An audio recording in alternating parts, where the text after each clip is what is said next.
अंतरिक्ष से देखने पर धरती के निचले हिस्से में एक चमकता हुआ सफेद गोला दिखाई देता है। यही अंटार्कटिका है, जो धरती का सबसे ठंडा, सबसे वीरान और सबसे रहस्यमय महाद्वीप माना जाता है। यह इतना विशाल है कि भारत जैसे 4 देश इसमें आराम से फिट हो जाएं। लेकिन इस बर्फीले साम्राज्य को कम मत समझिए। इसके नीचे इतनी खनिज संपत्ति छुपी है कि अगर कोई देश इसे निकाल ले तो वह पूरे ग्रह की अर्थव्यवस्था पर राज कर सकता है। लेकिन ऐसा नहीं हो सकता, क्योंकि यह क्षेत्र किसी भी देश के दायरे में नहीं आता। हालांकि कई देश इस क्षेत्र पर अपना दावा ठोक चुके हैं। Argentina, Chile, Australia, France, New Zealand, Norway, United Kingdom जैसे देशों में किसी का कहना है कि इस क्षेत्र को सबसे पहले हमने खोजा। किसी का कहना है कि यह पूरा क्षेत्र हमारे छत से दिखता है, तो यह मेरा हुआ। तो किसी का कहना है कि मेरे पिताजी पहले यहाँ अपनी बकरी चराने आते थे, तो यह क्षेत्र मेरा हुआ। हालांकि इन सभी दावों को अंटार्कटिक ट्रीटी के तहत इसी बर्फ में फ्रिज कर दिया गया। अंटार्कटिक ट्रीटी क्या है, इसे आगे जानेंगे। 1973 में मशहूर खोजकर्ता कैप्टन जेम्स कुक अपने जहाज रेजोल्यूशन के साथ दक्षिणी महासागर में पहुंचे। उन्होंने बर्फीली लहरों और घने कोहरे के बीच जहाज को आगे बढ़ाया और पहली बार अंटार्कटिक सर्कल पार किया। लेकिन सामने जो था, उसने उनकी हिम्मत तोड़ दी। हजारों किलोमीटर लंबी बर्फ की दीवार जो किसी महाद्वीप से भी ऊंची लग रही थी। कुक ने अपनी डायरी में लिखा कि यहाँ कोई इंसान कभी कदम नहीं रख पाएगा, क्योंकि यहाँ सिर्फ मौत है। लेकिन कहानी यही खत्म नहीं हुई। 1820 में 3 अलग अलग जहाज 3 अलग अलग दिशाओं से होकर अंटार्कटिका की तरफ चलती है। रूस के फेबियन गॉटली वॉन, ब्रिटेन के एडवर्ड ब्रांसफील्ड और अमेरिका के नेथानियल पाल्मर, जो कि अलग अलग समय पर बर्फीले और समुद्र की लहरों का सामना करते हुए इसके एक हिमंड के पास पहुंचते हैं और अपनी दूरबीन से देखते हैं कि यह कोई हिमखंड नहीं, बल्कि यह तो एक ठोस जगह है जहां पर बर्फ ही बर्फ जमा हुआ है। लेकिन इसमें से कोई भी अपना कदम यहां नहीं रखता है। इसके कुछ ही महीनों बाद 1821 में अमेरिकी सील शिकारी जॉन डेविस ने एक छोटी नाव से उतरकर बर्फीले तट पर कदम रखा। यहाँ हवा में नमक, ठंड और मौत की गंध थी। उन्होंने चारों ओर देखा, न कोई पेड़, न कोई इंसान, बस बर्फ ही बर्फ। शायद उन्हें खुद भी नहीं पता था कि उन्होंने इतिहास रच दिया है। इसके बाद धीरे धीरे और खोज करता है, लेकिन अंटार्कटिका हर किसी की परीक्षा लेता रहा। तूफान, ठंड और बर्फ के नीचे छुपे रहस्य यहाँ आना किसी खतरे से कम नहीं था। और आज 200 साल बीतने के बाद भी अंटार्कटिका के कई हिस्से ऐसे हैं जहां पर इंसानी कदम पड़े ही नहीं है। शायद इसलिए क्योंकि यहाँ कुछ ऐसा है जिसे यह बर्फ खुद छुपा कर रखना चाहती है। तो चलिए आज के इस वीडियो में जो भी खोजें और घटना इस जगह हुई हैं, उसे विस्तार से समझ लेते हैं और देखते हैं कि यहाँ के जीव इतने बेहद ठंडे तापमान पर कैसे जीवित रहते हैं। अंटार्कटिका को चारों तरफ से एक ठंडा और उग्र महासागर घेरे हुए है, जिसे सदर्न ओशन कहते हैं। गर्मी में इसकी तट रेखा जहां पर है, वो वहीं पर रहती है। लेकिन जैसे ही सर्दियां आती हैं, यहाँ कुछ ऐसा होता है जिसे सुनकर आप दंग रह जाएंगे। तापमान गिरते ही आसपास के समुद्र का पानी जमना शुरू हो जाता है और कुछ ही हफ्तों में बर्फ की एक विशाल पट्टी महाद्वीप के चारों ओर फैल जाती है। ये पट्टी इतनी बड़ी होती है कि महाद्वीप का आकार लगभग 2 गुना हो जाता है। मतलब अगर गर्मियों में अंटार्कटिका भारत जैसे 4 देशों के बराबर है, तो सर्दियों में यह 8 देशों के बराबर फैल जाता है।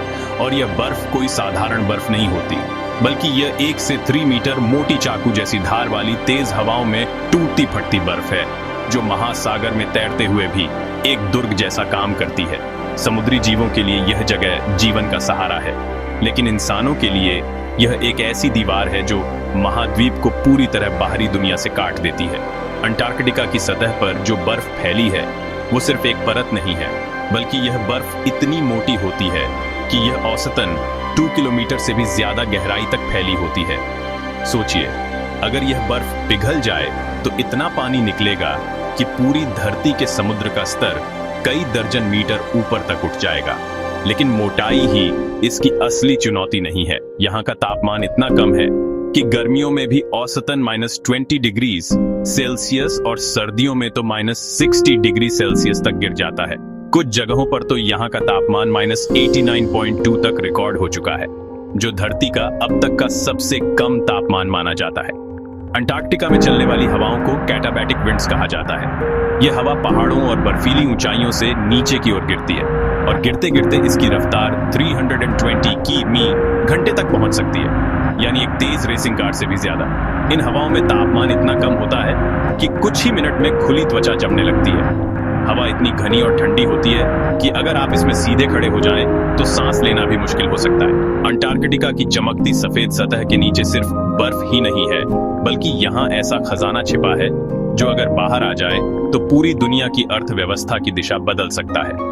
वैज्ञानिक मानते हैं कि यहाँ यूरेनियम के विशाल भंडार हैं जो न्यूक्लियर एनर्जी का सबसे ताकतवर ईंधन है। इसके साथ कोयला, तेल और प्राकृतिक गैस की परतें हैं जो दुनिया की ऊर्जा प्यास को दशकों तक बुझा सकती हैं। इसके अलावा सोना, हीरे और दुर्लभ खनिज भी हैं जिनकी कीमत अरबों खरबों डॉलर में मापी जा सकती है। कुछ शोध तो यहाँ तक कहते हैं कि इन संसाधनों का कुल मूल्य इतना है कि अगर निकाला जाए तो पूरी ग्लोबल इकोनॉमी का नक्शा बदल जाएगा। लेकिन अंटार्कटिक ट्रीटी फिलहाल इसे छूने से रोकता है। अंटार्कटिक ट्रीटी एक अंतरराष्ट्रीय समझौता है जो 1 दिसंबर 1959 को साइन हुआ था और 23 जून 1961 से लागू हुआ था। इसे शुरू में 12 देशों ने साइन किया था, लेकिन आज इसके सदस्यों की संख्या 54 है। अगर यह ट्रीटी ना होती तो कई बड़े देश यहाँ के यूरेनियम, सोना, हीरे, तेल, गैस और दुर्लभ खनिजों पर कब्जा करने के लिए खुलकर मुकाबला कर रहे होते, जिससे यह जगह एक तरह से बर्फीला युद्ध क्षेत्र बन जाता। इस ट्रीटी का मुख्य उद्देश्य है अंटार्कटिका को सिर्फ शांतिपूर्ण और वैज्ञानिक अनुसंधान के लिए इस्तेमाल करना। यहाँ सैन्य गतिविधियां, युद्ध के हथियार, विस्फोटक परीक्षण या सैन्य बेस बनाने पर पूरी तरह प्रतिबंध है।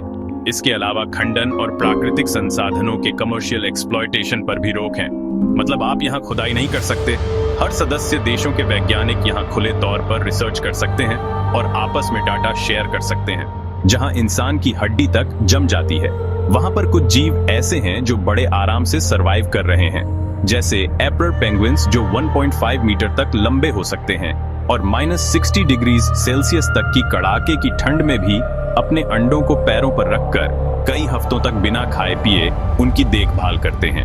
इनके छोटे रिश्तेदार एडली पेंगुइन्स हैं जो बर्फ पर हजारों की कॉलोनियों में रहते हैं और मछलियां पकड़ने के लिए बर्फीले पानी में गोता लगाते हैं। बर्फीले किनारों पर मिलते हैं वेडल सी जो जम चुकी सतह में सांस लेने के लिए बर्फ में छेद बनाकर रखते हैं। इसके अलावा लेपर्ड सील भी हैं जो इस बर्फीली दुनिया के तेज तर्रार शिकारी हैं और पेंगुइनों पर बिजली जैसी फुर्ती से हमला करते हैं। यहाँ के समुद्र की सतह पर आपको ब्लू व्हेल्स जैसे बड़े जीव मिल जाएंगे जिनका वजन 150 टन तक हो सकता है और जिनकी धड़कन 1 मिनट में सिर्फ 2 बार तक गिर सकती है। लेकिन अंटार्कटिका का असली रहस्य इसके सतह के नीचे छुपा है। यहाँ कई किलोमीटर बर्फ के नीचे दर्जनों झीलें छिपी हुई हैं, जिनमें से सबसे मशहूर लेक वॉस्टॉक है। ये झील करीब 1.5 करोड़ साल से बर्फ के नीचे कैद है। ये झील बाकी दुनिया से इतनी अलग थलग है कि यहाँ पाए गए सूक्ष्म जीव धरती पर और कहीं मिलते ही नहीं। वैज्ञानिक मानते हैं कि इन सूक्ष्म जीवों का अध्ययन हमें यह समझने में मदद कर सकता है कि पृथ्वी के बाहर दूसरे ग्रहों और चंद्रमाओं पर जीवन कैसा हो सकता है, जैसे बृहस्पति के चंद्रमा यूरोपा या शनि के एनलाडस पर। अंटार्कटिका की सफेद सतह के नीचे सिर्फ बर्फ ही नहीं है, बल्कि सैकड़ों किलोमीटर लंबी पर्वत श्रृंखलाएं और गहरी घाटियां दबकर सो रही हैं, जिन्हें बर्फ ने लाखों सालों से ढक रखा है। इनमें से एक गैम्बर्ट सेफ माउंटेन्स है जो लगभग एल्प्स पर्वत जितनी ऊंची है, लेकिन पूरी तरह से बर्फ के अंदर कैद है। 2006 में जब वैज्ञानिकों ने सैटेलाइट इमेज और रडार स्कैन से अंटार्कटिका के एक हिस्से को देखा तो विल्सन रांडो नामक क्षेत्र में उन्हें कुछ अजीब नजर आया। उन्हें बर्फ के नीचे एक 480 किमी चौड़ा विशाल गड्ढा मिला।